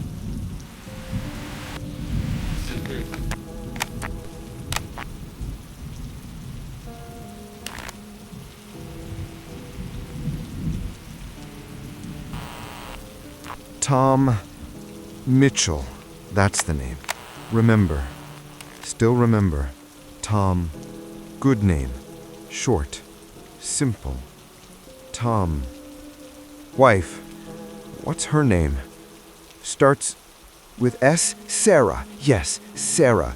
Wife, Sarah. My Sarah. Was mine? Is mine? Tenses confuse. Everything confuses. But remember name. Sarah. Now, don't know what time. Don't understand clocks. Hands spin. Numbers mean nothing. Dark or light? Can't tell. Eyes see, but brain doesn't understand what they see. Everything gray, blurred, like in fog. Voice almost gone. Speak in whisper. Every word pain. Throat dry, cracked. Blood on lips. My blood. Bite lips without feeling. Only when see red understand. Hands shake. Don't control. Fingers move by themselves. Scratch air. Grab something invisible. Try to stop. Don't listen. Body lives its own life, separate from me. Hunger. Constant. All-consuming. Not human hunger. Animal hunger. Stomach twists. Demands meat. Raw. Warm. Living. Terrible thoughts. Disgusting images. But they come by themselves. I don't want them, but they're there. Yesterday, or day before, don't remember. Attacked a person. Didn't want to. Swear didn't want to. Body just moved by itself. Rushed. Teeth sank into shoulder. Taste of blood. Disgusting and beautiful at same time. Was pulled off. Tied up. I screamed or growled. Sound was inhuman. Then cried. Sobbed like child. What have I become? Who am I? Still Tom Mitchell or already monster with his face? Sarah, I wanted to say that I love. Remember this word. Love. Last word I'm holding. Everything else leaving. Names, dates, memories, everything melting like snow in sun. But love stays. Affair? That girl? What was her name? Forgot. Doesn't matter. Was stupid. Huge, unforgivable stupid. You're right. We're angry. Right. Hated. I deserved. But no, even when cheated, even when lied, loved. Always loved only you. That girl was an attempt to escape fear of aging, from understanding life passing. Best years behind. Wanted to feel young. Wanted to prove to myself still capable. Selfishness, weakness, vileness. But loved you. Even in the moment of betrayal, loved. Strange, yes? Can love and betray simultaneously, can keep a person in heart and destroy their life with hands. People, strange creatures, contradictory, broken. Forgive. If you can, forgive. If not, understand. I wouldn't forgive myself in your place. Don't forgive myself even in mine. Tomorrow, they say, will come. Soldiers will shoot all of us. Cleansing. Protocol. Right decision. We're dangerous. We're monsters. We must die. I agree. Want to die. Want this to end. Don't want to feel this hunger. Don't want to see these images. Don't want to transform further. Don't want to become complete monster. Kill me now, while still a piece of human inside. Sarah, wife, last thing I'll say. Last thought. Last feeling. Love. Always. Forever. Even when forget who you. Goodbye, my Light.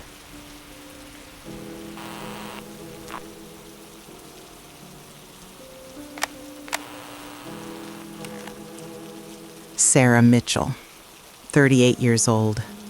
Radio host, widow. No, not yet a widow.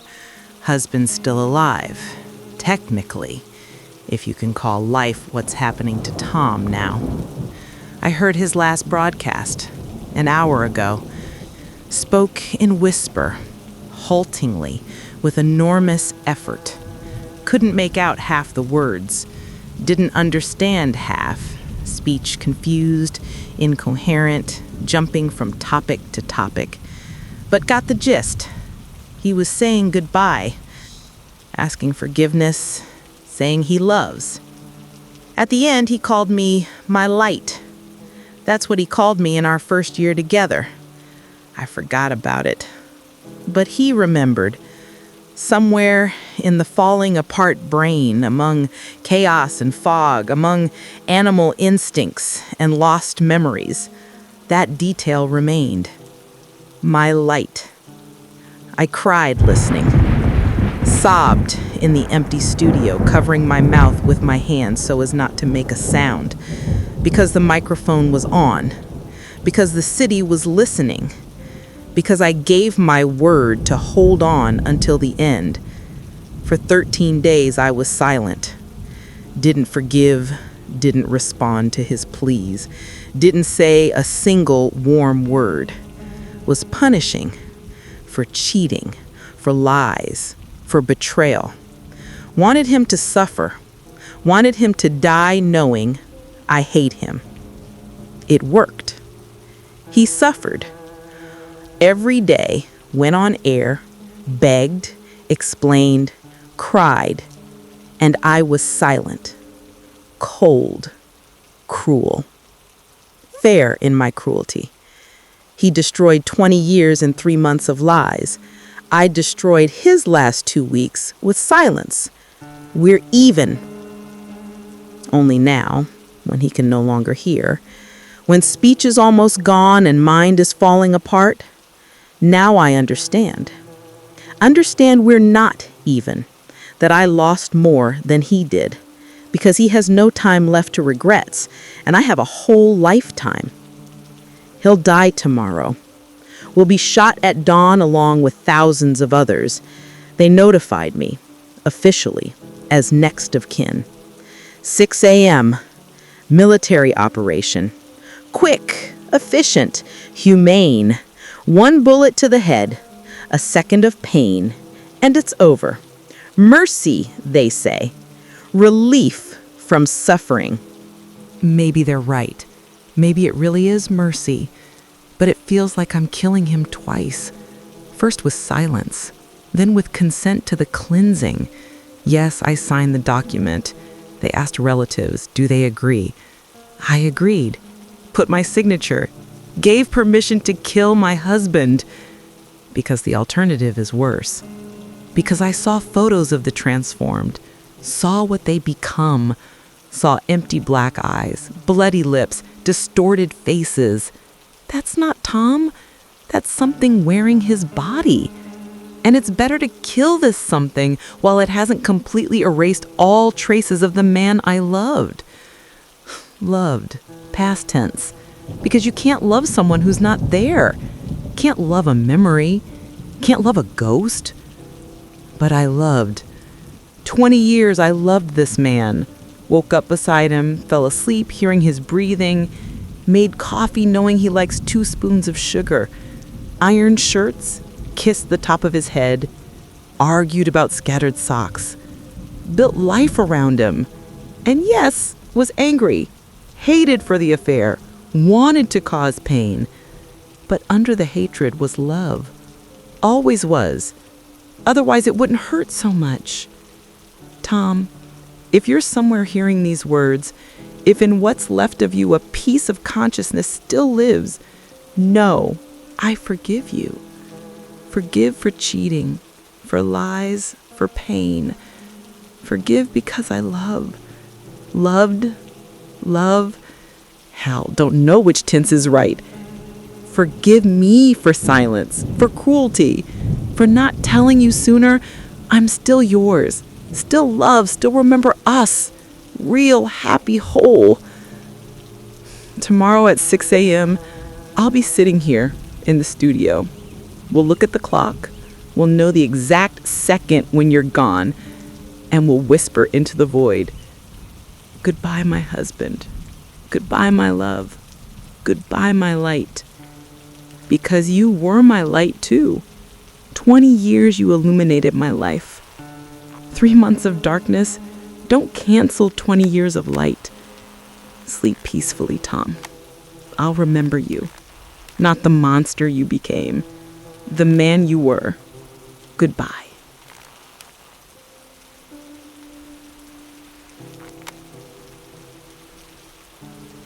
Samuel Hayes, teacher, brother. Soon, corpse. Tomorrow, if rumors are true, soldiers will come at dawn. Protocol Omega. Cleansing. Finale of this story. I'm not afraid, really not afraid. Transformation is almost complete. I feel how the last thing that made me human is leaving. Speech, memory, ability to think coherently. A few more hours and only hunger and rage will remain. Better to die now while I still remember who I am, while I can still say final words. Nathan, my older brother, commander of this operation, the man who signed my death warrant. I'm not angry. Amazingly, I'm not angry. I understand him. Understand he made the right choice. Difficult, painful, but right. 500,000 versus 15,000. The math is simple. You're a soldier, Nathan. Always were. Since you were 6 when you found Grandpa's medals in the attic and wore them on your chest for a whole week. Since 14 when you joined the military cadet corps. Since 20 when you went to military academy instead of regular university. You were born a soldier. It's your essence. And I was born a teacher. Told stories, explained the past, helped children understand the world. We're different, brother. You protect the future. I preserve the past. You build walls. I build bridges. You make hard choices. I try to understand why these choices are necessary. Remember when we were kids? You were 9, I was 6. We found an injured bird in the yard. You wanted to put it down. It's going to die anyway. Better quick. I cried, begged to leave it. Maybe it would survive. We fought. You left. I sat with the bird for 3 hours until it died in my hands. You came back, hugged me, and said, "Sorry, you were right. We should have tried." But the bird still died, like I'll die. Attempts don't always save, brother. Sometimes mercy is a bullet. Quick, precise, delivering from suffering. You understood that at 9. I only understood now, at 51. Tomorrow, your soldiers will enter here. Line us up in rows. I'll be among them. Maybe I'll recognize you if you come personally. Maybe not. Eyes already see poorly. Faces blur. But if I recognize you, don't be afraid. I won't scream, curse, beg. I'll just look at you. Try to smile. Show I understand. That I forgive. Because you are my brother. The only family I had after our parents' death. You protected me in school from bullies. Taught me to drive. Came to every birthday, even when you were serving across the country. You loved me. I know this. Still love. And that's precisely why you signed the order. Because for you, duty is above love. because you're ready to sacrifice what you love for what you consider right. Does this make you a hero, Nathan, or a monster? I don't know. Maybe heroism and monstrosity are two sides of the same coin. Maybe you can't protect many without sacrificing few. Maybe history will remember you as savior or as killer. But I'll remember you as brother. As the boy who cried at parents' funeral holding my hand. As the young man who proudly wore his uniform at graduation.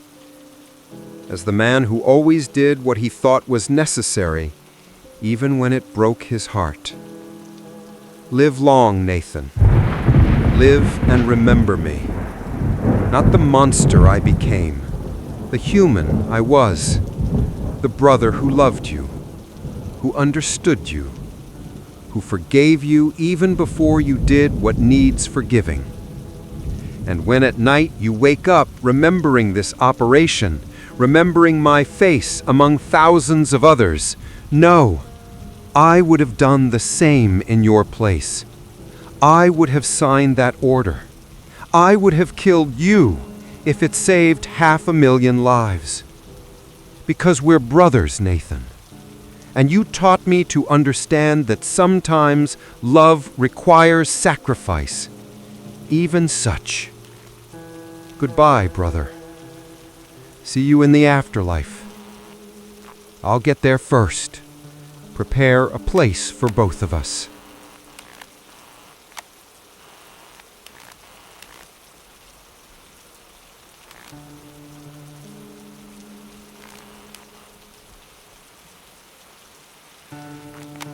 Colonel Nathan Hayes, 56 years old, 33 years of service, commander of Protocol Omega operation. Killer of his own brother. This last definition will be written on my tombstone when I die. Not awards, not merits, not saved lives, just, here lies a man who killed his brother. In 4 hours the operation begins. 6 a.m., dawn. 1,000 soldiers will enter the western zone. I'll give the command. They'll open fire. 15,000 creatures that were once people will be eliminated in a few hours. Among them, my younger brother, Samuel. I saw the final list. Official document with names, ages, last known location of each infected person. On page 47, line 238, Hayes, Samuel, 51 years old, Sector C, Barracks number 12, Bed 41. Dry line of data. As if this isn't my brother, but just a number in the database. A target for elimination. I tried to find a way. I swear I tried. 2 weeks I looked for a loophole, a way to get him out. Appealed to doctors. Maybe there's experimental treatment. No.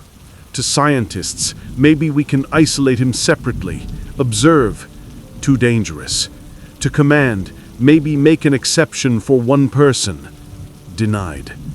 Protocol doesn't provide for exceptions. Any deviation puts the entire operation at risk. And I understood. There's no choice. Samuel will die.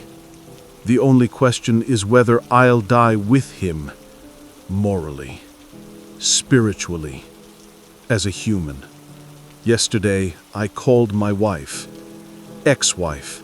We divorced 5 years ago after I chose service over family once again. Told her, tomorrow I'm killing Samuel. Protocol Omega. I'm commanding the operation. She was silent for a minute. Then asked, did you ask to be removed from command? Asked someone else to give that order? I said, no. This is my responsibility. I can't shift it to another. She laughed, bitterly, without joy. That's why we divorced, Nathan. Because your damned responsibility is always more important than people, more important than family, more important than love. She's right. I could have refused. Could have said, find another commander. I can't kill my own brother. Military tribunal, loss of position, disgrace. But Samuel would live. No, wouldn't live. Would have died anyway, by another officer's hand. But at least not by mine. At least not by my order. But I didn't refuse. Because this is my operation, my responsibility, my duty. And if someone must bear the guilt for the deaths of 15,000 people, including my brother, it will be me. Not a faceless other commander. Me, personally. Is this fair? I don't know. Is this right? Also don't know. I only know that any other choice seemed like running away, cowardice, an attempt to avoid the consequences of a decision I myself approved. Tonight, I didn't sleep, sat in my office, looked at the operation map. Western Zone divided into sectors. Sector C, that's where Samuel is. Group Alpha cleanses sectors A and B. Group Bravo, sectors C and D. Bravo Group Commander, Captain Johnson, my protege. Good man, reliable soldier. He doesn't know that in Sector C, his target is my brother. I could have warned him. Could have said, in Barracks 12, Bed 41, that's my brother. If you see him, shoot first, quick, without suffering. But didn't say, because that would shift my pain onto him, force him to carry that knowledge. And he's not guilty. No one's guilty, except me. In 4 hours, I'll stand at the command post, in front of a microphone. We'll say, all groups, Protocol Omega activated. Begin operation. Soldiers will enter the zone. Shooting will start. Somewhere among thousands of shots will be one that kills my brother. I won't know which. Won't know when exactly. Maybe in the first minute, maybe the last. But I'll know it happened when the report comes, Sector C, completely cleansed. And then, I'll become a killer. Officially. Finally. Without excuses.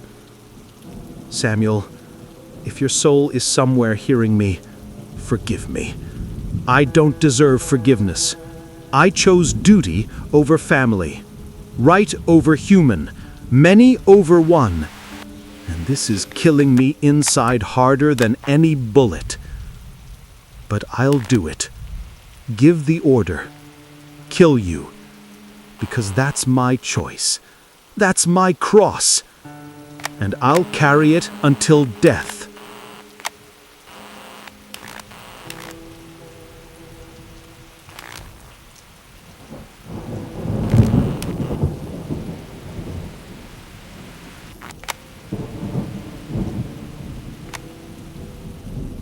Hello. My name is, don't remember. Forgot my name 2 days ago. Remember it's short. Starts with E, with A. Don't know. Doesn't matter. Names don't mean anything anymore. I was 30, 40. Don't recognize my face in mirror. Gray, withered, alien. Hair falling out in clumps. Teeth loose. Hands covered with sores. Is this me? Or something that used to be me?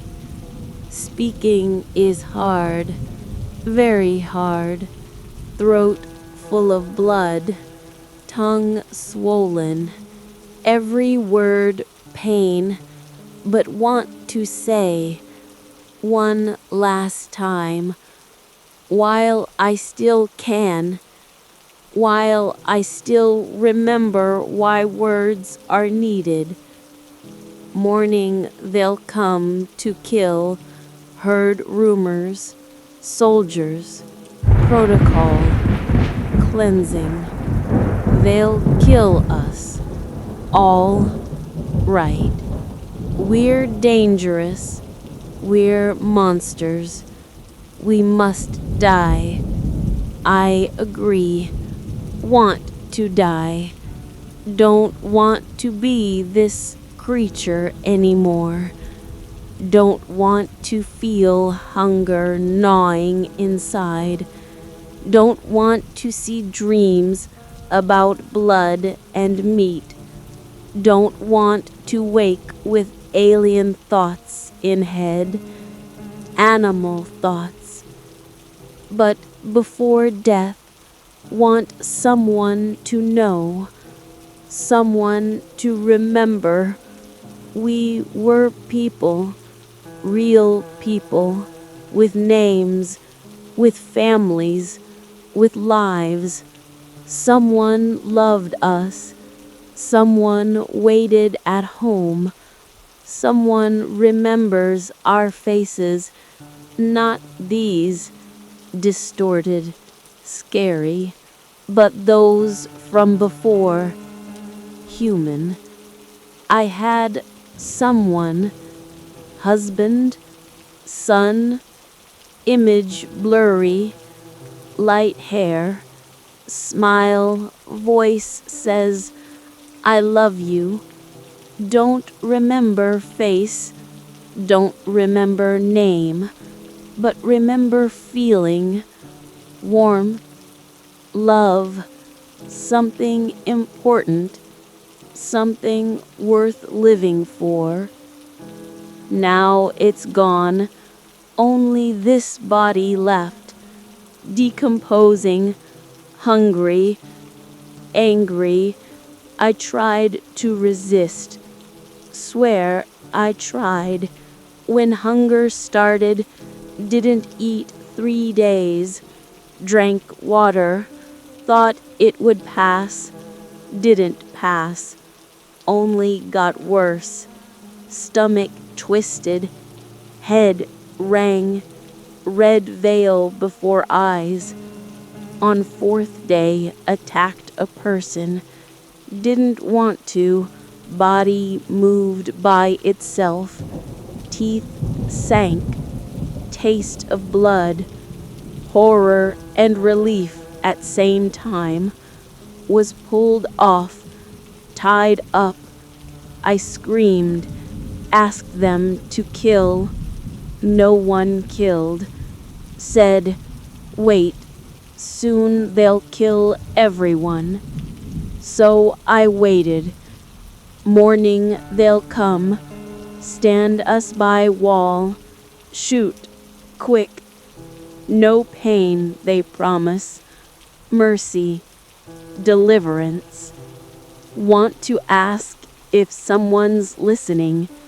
Remember us, not as monsters, as people who resisted, who tried to stay themselves until end, who lost not because they were weak, but because enemy was stronger, virus stronger than will, hunger stronger than humanity. We're not to blame. We're victims, like you all. Just we weren't lucky to be on this side of wall. Don't blame soldiers who will kill us. They're doing right. Don't blame yourselves for relief you'll feel when we die. You have right to live, have right to be safe. We understand, those of us still capable of understanding. Just remember our names, our faces, our lives before virus. Remember we were like you. And pray this never happens again. That no one will have to choose between humanity and survival. That no one will be divided by walls. I'm scared, very scared. Morning I'll die. Maybe it'll hurt, maybe not. Don't know, but want to say I'm glad. Glad it'll end. Glad I won't feel this hunger anymore. Won't see these dreams. Won't wake in alien body. Want to go home to real me, to who I was. Maybe after death I'll return. Maybe there I'll meet that person with light hair, the one who said, I love you. Maybe I'll remember his name, my name, who I was. Or maybe I'll just disappear, dissolve, stop existing. And that's okay too. Better not to exist than exist like this. Farewell, everyone, living, healthy, those on other side of wall. Live for us, for all who couldn't. Treasure every day, every breath, every touch. Don't take humanity for granted. It's fragile, easily lost, hard to restore. Take care of each other. Love, forgive while you can. I forgot what else I wanted to say. Thoughts falling apart. Darkness coming. Time has come. Farewell.